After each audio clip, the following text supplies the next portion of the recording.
maybe some from Twitter.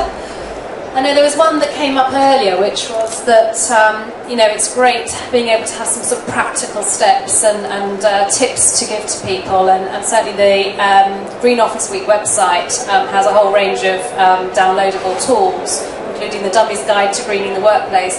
But sometimes it's not so much about taking a practical tip and trying to implement it, but actually asking the right questions of your organisation. I just wondered if I can invite Amy to perhaps come up with a few suggested questions that we can all go back into our workplaces to ask. Well, I think one really good one is to ask people what they would like to change, because one of the big problems has been with green ideas in the past is people can feel that they're being preached at. But if you can go in and say to people, what's bothering you? What would you like to change? Or what is it that you need to achieve in your job, and how can I help you do that? So, basically by going to people and showing that you understand their needs, their concerns, you can find solutions together that tackle these problems and get them on board at the same time. Excellent. Any other suggestions from our panellists? Yeah, I was going to sort of build on that with a shameless plug for the latest web tool that the Carbon Trust has produced, which is called Carbon Trust Empower, which is all about empowering the employees within an organisation, and it builds on what Amy was saying, in the sense that it's got lots of information that people can learn, and in a quite sort of fun, practical, engaging way, in terms of doing a tour of a typical office and seeing what the savings opportunities are. But then there's also opportunities to actually make a pledge for all the things you want to save, see how much carbon that could save you. But also there's it asks you to, it sort of helps you identify to your environmental teams, or your managers, or your owners of your businesses, things that you might want to work together with on changing. So hopefully by seeing some of the ideas in the tool, that will actually stimulate a discussion, a conversation, and that's all sort of built into that. So that's available on the Carbon Trust website. Thanks, Paul. Ben? Yeah, I think probably a couple of questions I'd offer would be, so first of all, what are your priorities? And for thinking about the priorities, look at what are your major impacts, but also where are your opportunities? Where are your opportunities in the products and services you sell? So just focus on a few things and just try to move them forward. Who to engage, who are some of the real influencers within your organisation, and sometimes, particularly smaller organisations, just getting a bit of a conversation, informal conversation. I think building on the point about consulting people, just over lunch, seeing where people's energy is and just working with that and getting something going and just learning from it, start to build some momentum.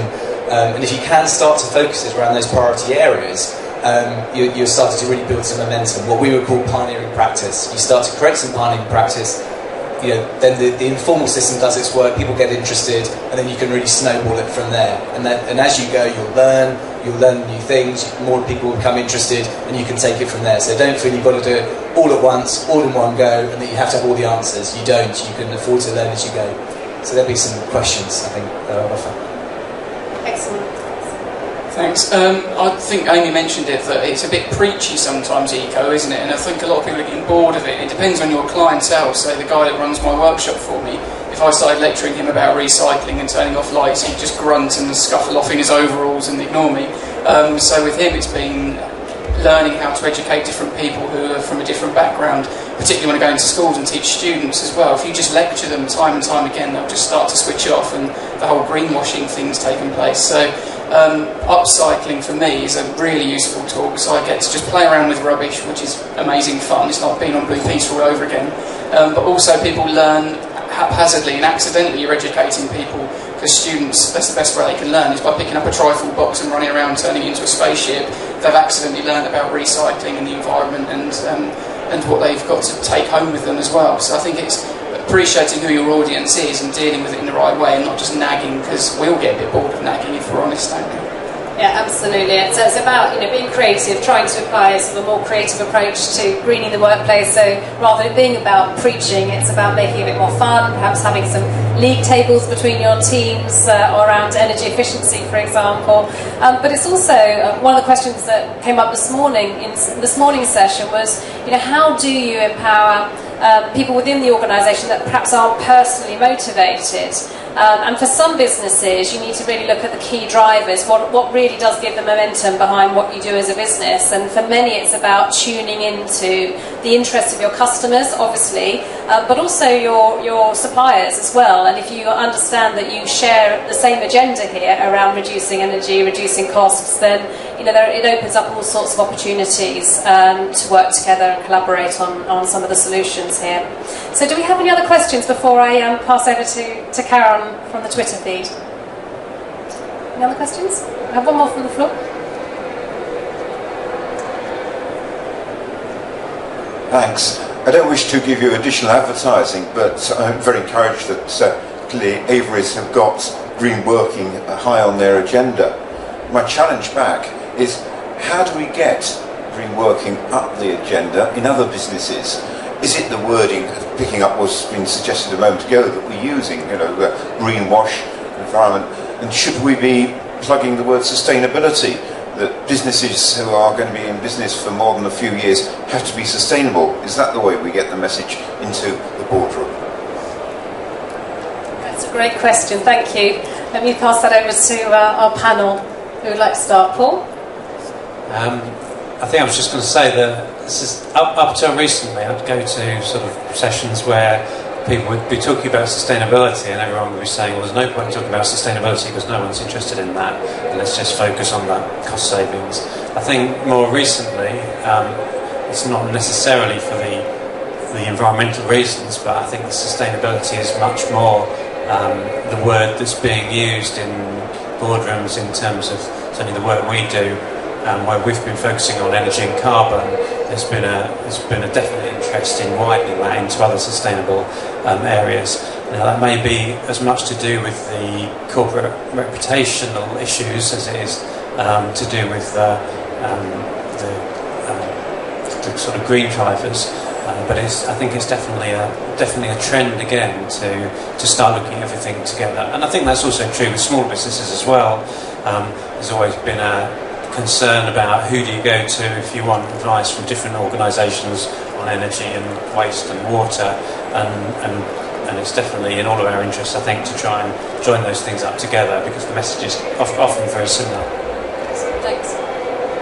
I would think that one of the best ways to get it up the agenda is to use, I think to give the business case for it, because all sustainability means is the ability to sustain an action indefinitely, and you can't do that if you're compromising your environment, such as your resources, or your people, which is the social piece, or your finances. So I think actually it's just showing people the business case that this is what we need to do. And it's just logic. It's not being green or being a hippie or any of these things. If we want to continue doing business, we can't degrade our landscapes so they can't produce crops or produce any of these things. So I think it's just seeing how you can show that as a real strategic necessity for your business. And soon in the future, it all will be very normal. We won't think of it as green anymore at all. I think that's a really good point, because my background's design, and when I was at university, I sound like an old man now, all those many moons ago during the war, eco-design didn't really exist, and if it did, it was doing something quite blatant, like making a dress out of newspapers. Obviously I made trousers, not a dress. But now, in the colleges and universities, sustainability is naturally implemented in the design process, because actually most of this problem is generated in design.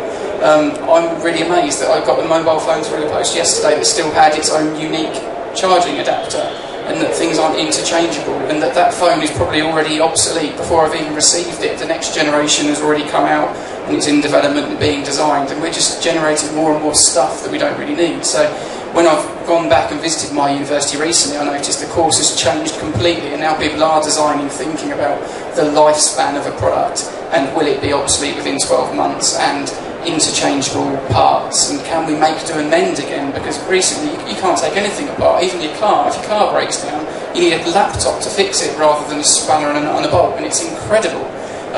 Which is one of the reasons I've got an old MG, because I can, because I'm tight. But so that now is core to the design process and what they're learning in colleges and universities, so I'm really pleased to see that.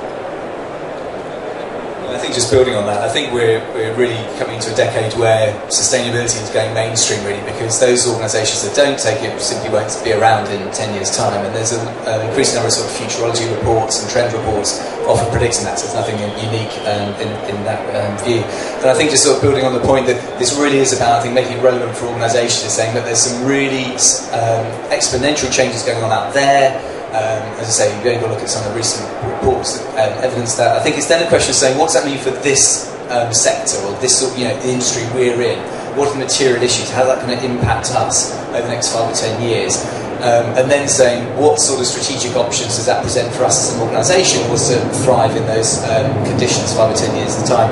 And I think the language, yes, certainly we're noticing sustainability is gaining a lot of traction, but actually I think that will increasingly disappear, and we'll just be using very different words. We'll be talking about, we already are, resource scarcity, and if you like, security of supply of resources, resilience. We'll be using these sorts of words, I think, and as you say, they'll be embedded in supply chains and design and marketing. A bit like in marketing, you're saying green marketing's dead, let's move forward, because actually promoting, just talking about, if you like, green benefits of products doesn't work. It just needs to work better, and then when it works better, you don't talk about green this or green that. It's just, and I think that's if you like, a parallel of what we see in other functions through organisations as we move forward through this decade, and become more specific to industries, organisations and functions within those. Excellent, thank you very much for those responses. In the interest of time, your time, we've probably got one more question from our Twitter feed that I'd like to share with the panellists, please. Hi, one of the ones that's come through is a question